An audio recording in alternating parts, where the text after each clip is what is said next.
What is up, and welcome back to Beyond the Arc with Brandon Silvers. As always, I am your host, Brandon Silvers. Today, I will be settling the great basketball player versus football player debate. Hope y'all had a great week. No time to waste. Let's get into it. Austin Rivers has had one hell of a sports life. He went from high school hoops mixtape legend to NBA lottery pick to basically out of the league until his dad Doc saved him. He eventually carved out a role for himself as a backup point guard who alternated between being a meme and capable. And now he's made the transition to ESPN analyst / hot take artist. And as ESPN analyst / hot take artist love to do, he was on the Pat McAfee show and made the claim that has threatened to split the sports world apart. Austin said that he could take 30 players in the NBA and put them in the NFL right now, but you couldn't find 30 NFL guys who could succeed in the NBA. Of the big three sports of basketball, baseball, and football, this basketball-football debate has been a thing for a while. Baseball is just so unique skill-wise that I don't even know where to begin there, although you do have guys like Deion, Bo Jackson, and Brian Jordan who have played baseball and football, and then you got Kenny Lofton and Tony Gwynn who actually played Division I college basketball themselves. Youth sports have gotten more and more specialized, but growing up, a lot of guys do play basketball and football, and you can see why, because there's a lot of overlap between the athletic skills needed for both. But there are also major differences. Football is more about strength and power. You need to be explosive while also being able to withstand the physicality of the game. Basketball can certainly be physical too, but the main objective is to put the ball into the hoop, not to try to bludgeon your opponent to death with your own body. There are certainly aspects of skill and coordination in football, but nothing like dribbling and being able to shoot it. You need a certain amount of touch. You can dominate football with pure physicality and strength, whereas that's less common in basketball unless you're a guy like Shaq. So which sport would translate better to the other? Well, as a former basketball player myself, let me be very clear that I quite possibly would have died on the football field if someone forced me to play. They would have had a character in that Will Smith movie based on me. But have you ever seen a football player play basketball? It is obvious right off the rip. The athleticism's there, but the rest of it looks crazy. Everything's 100 miles an hour. There's no real fluidity to how they move and change direction. They're hack artists, and they shoot it like they just did arm day at the gym. There are obviously physical differences as well. The football players who might have had enough coordination or touch would be way too small to be really effective, and the guys who are big enough would be undersized at the position they'd be best at.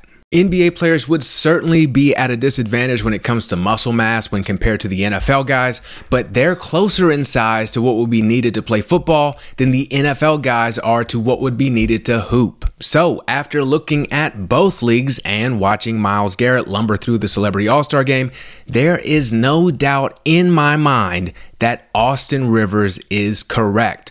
To prove it, I have put together the only official NBA NFL roster. Let's break it down, starting with the offense. First of all, I am taking the lack of muscle mass into consideration here. Gonna have to go with a spread offense to try to offset that as much as possible, but that's okay. Our quarterback from the Orlando Magic, Jalen Suggs. Prototypical QB size at 6'5", 205. No Bryce Young here. He'll be able to see over the offensive line. Also, if you watch him defend, you can see he's one of the tougher guys in the NBA. That's a big reason why he's also one of the better perimeter defenders in the league. Where'd this toughness come from? The gridiron. Jalen was a 4-star dual threat quarterback in high school. He was recruited by Ohio State, Georgia, and Bama to play football. So yeah, I think he'd do okay. The first athlete in Minnesota to win Mr. Football and Mr. Basketball. We are off to a fantastic start.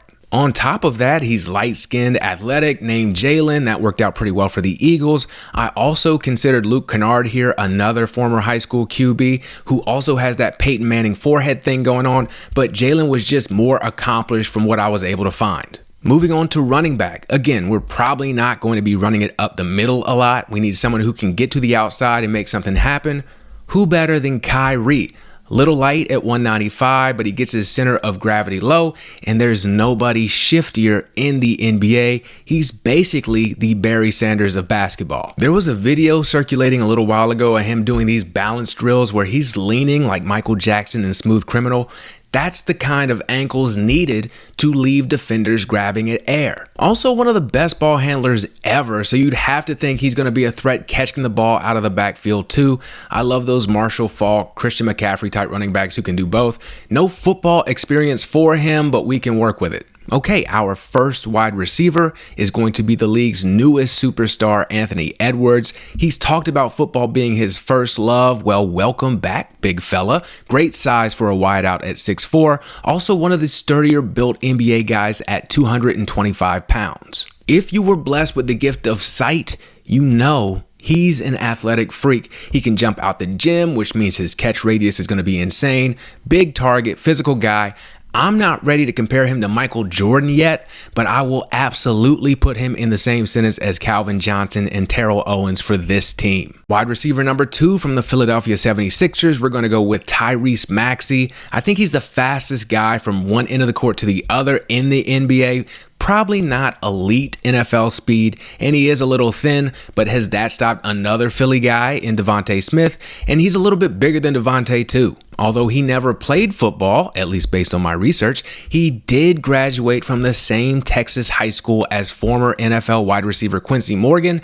That's not going to help him at all, but Quincy is one of the random early 2000s players that comes to mind when I'm trying to deal with my problems by naming old athletes. Again, we're running the spread, going to go with 3 wide receivers, and our third wideout is going to be TJ McConnell. If I learned anything from the Patriots dynasty, you need a scrappy wide receiver. TJ's a little bit bigger than I want him to be at 6'1", 190, but he makes up for it by being from the Pittsburgh area where they obviously love football, and he gets in people's faces like he just did with Dante DiVincenzo.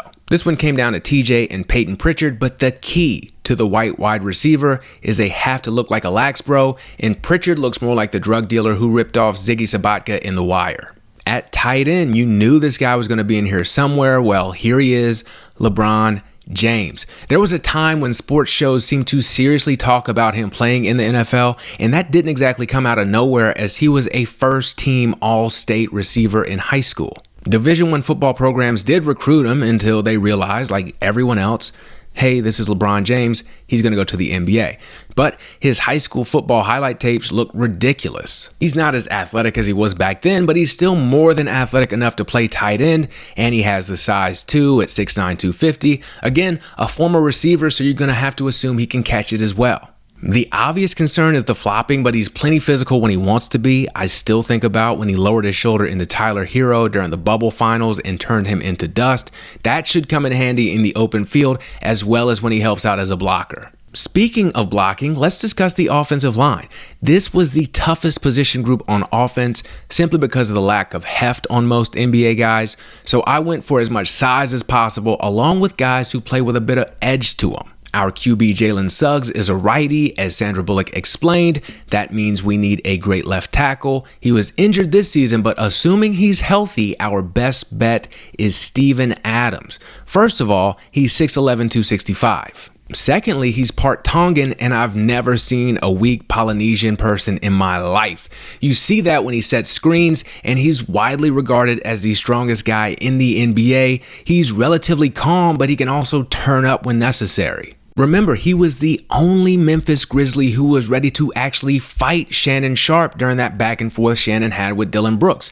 And he's usually a peacemaker when things do get out of hand because guys don't want to piss him off. Very Ferdinand the Bull of him, which is how Sandra described the fictionalized version of Michael O'Hare in that ridiculous movie. And if you're willing to protect Dillon Brooks, then surely you'd be willing to do the same for Jalen Suggs. Our left guard is going to be Isaiah Stewart of the Pistons, 6'8", 250, mean. When you're done watching this, type in Isaiah Stewart fight in the search bar here on YouTube. More videos will pop up than the Fast and Furious franchise. His most notable fight was when he tried to go after LeBron after getting hit in the face. I don't think I've ever seen anybody actually go after LeBron, certainly not with blood dripping down their face and needing 8 million people to hold him back. He grew up boxing and playing soccer, so not only is he tough, but his footwork should be good too. Big, strong, nasty, and great feet is a perfect combination for a left guard. Which leads us into a left-handed guard who will be playing center for us, Kyle Lowry. I know what you're thinking, and yes, he's undersized for an NFL center, but he does look like every high school football center for regular public schools. Now, what's weird is that he's listed at 196 pounds, which is about 10 pounds lighter than I am right now. And while I'm trying to cut back on carbs, that doesn't seem accurate to me. This man has the most talked about ass in NBA history, and unless he carries all his weight there, then that number seems fictional. But it's going to work out great for this team as he's going to be our Dermontti Dawson. At right guard, we have Raquan Gray of the San Antonio Spurs, 6'7", 269 pounds. Football was his first sport growing up, and he grew up in Florida and went to Florida State, which are things football players have been known to do. At least that's what I believe, thanks to Peter Warrick. And rounding out our offensive line at right tackle, we are going with Robin Lopez. 281 pounds doesn't look like a lot when you're 7'1", but he's strong. More importantly, he's got a temper problem, a weird one where he generally seems laid back and friendly, and then you piss him off and everyone's fun is over. I've thought each and every one of his outbursts was gonna end in a homicide. He's also a big comic book and Disney guy, which feels like a quirky offensive lineman thing to do. All right, moving on to the defense, and we're just going to go with a basic 4-3 front. Our first defensive end is none other than Zion Williamson. Clearly has the body for it at 6'6", 284. Tied for fourth heaviest player in the league, and everyone above him is at least 5 inches taller. Super explosive athlete. He looks the part. He's had the injury problems, of course, but that only makes me want to compare him to Javon Curse even more. Just going to turn him loose and let him go after the opposing QB. At defensive tackle, we've got Kenneth Lofton Jr., no relation to the aforementioned Kenny Lofton. He was with Memphis, Philly, and Utah this year, so he's running out of NBA teams and might need a football one anyways. The reason he jumped around a lot is because allegedly he's kind of lazy and selfish. Sounds a lot like Albert Haynesworth after he got paid. Also, he's 6'7", 275, but if you see him, you have to think they must have weighed him on the moon. He's going to take up a lot of space and stuff to run. Going to pair him at DT with his former Grizzly teammate David Roddy. Roddy got D1 football offers as a QB, but he's 6'4", 255, so he's got some size to him. He's nicknamed Big Body Roddy, which is quite obviously a defensive tackle nickname. Again, undersized compared to NFL players, but what are we going to do? At the other defensive end spot opposite of Zion, we have Ish Wainwright of the Suns. Obviously has a lot of free time right now. Good size at 6'6", 250, and is actually the only guy I could find who could be used as evidence against this entire argument, as he played both football and basketball at Baylor and was an undrafted free agent for the Bills. In college, he played tight end and he caught 2 touchdowns, but he never played in an actual NFL game. And his basketball numbers aren't exactly eye-popping, as he's averaged 3 points and 2 rebounds for his career. But hey, he's basically played in both leagues, so that's something. Moving on to linebackers, the size was a little bit of an issue, but I think we more than make up for it with attitude. Our first outside linebacker is Lou Dort.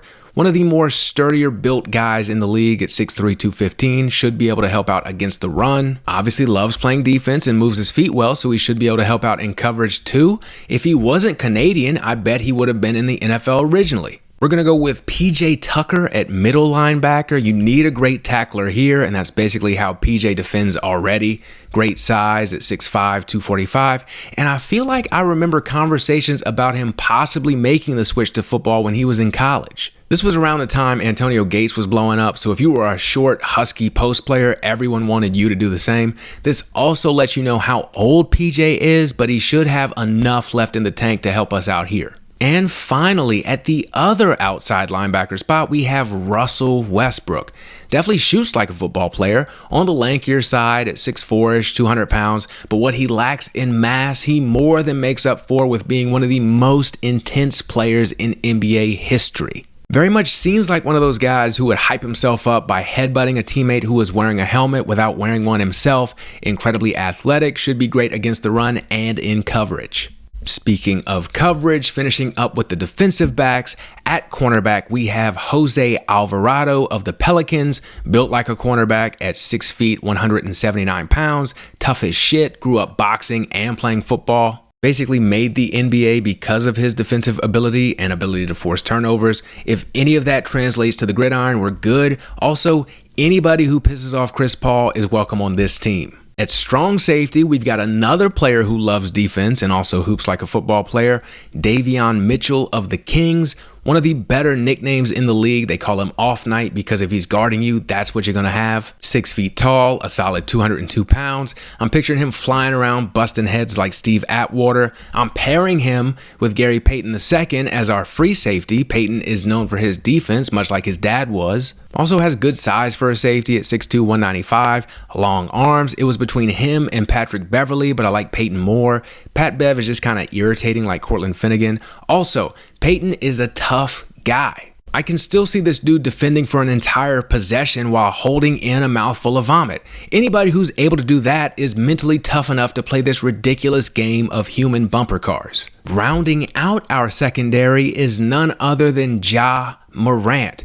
Looks like he's got a slight build at just 174 pounds on his 6'2 frame, so he'll probably tackle the same way that Dion tackled, which is to say he will not tackle, but you can't turn down a guy who is this athletic. I actually considered him as a wide receiver, but he plays with such reckless abandon that I think you have to put him on defense.